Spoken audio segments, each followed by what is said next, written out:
against gene patents is one that I've been fighting for about 15 years, since the beginning of my career in cancer genetics. And for most of that fight, I felt like I was fighting it alone. And when Myriad Genetics first began offering testing, all of our laboratories all over the world were shut down.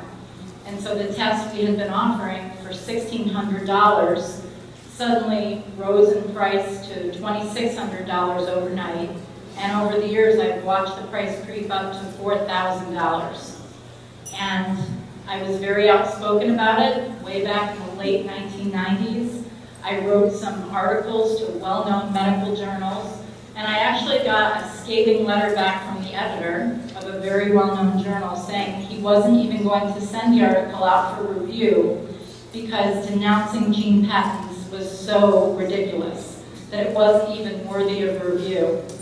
And over the years, even my own national society told me that if I didn't stop talking about this issue on our national listserv, I would be invited to leave because Myriad Genetics at the time was the biggest employer of genetic counselors in the country.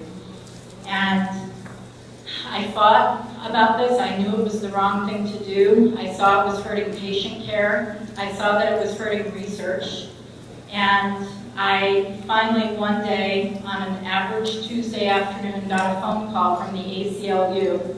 I didn't know much about the ACLU. I always thought they took on semi-ridiculous causes, and that's how I knew them. And when they contacted me and said, we want to fight these patents and we want you as a plaintiff, I said, how fast can you get to New Haven? And they sent 3 of their top people up, and we met, and it was one of the best days in my professional career.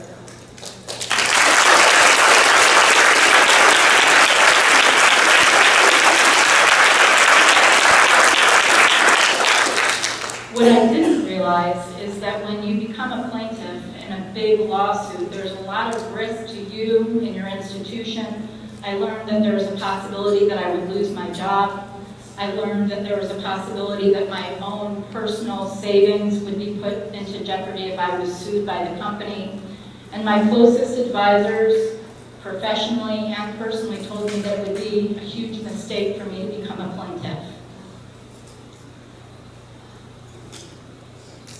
But it's people like you.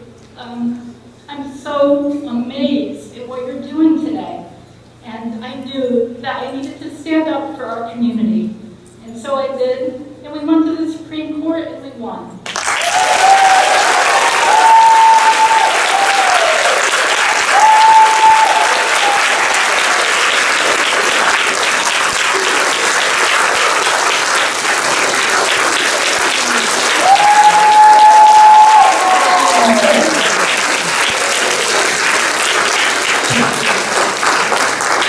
And I'm pleased to report that within 5 hours, not 5 days, not 5 weeks, not 5 months, and not 5 years, within 5 hours of the verdict, the price of BRCA testing was slashed by 50%. And so more and more people will be able to get this kind of testing. And so I say thank you for having me here and for supporting me in this journey. What a pleasure to be associated with this kind of courage and this kind of strength that all of you here have. Thank you so much.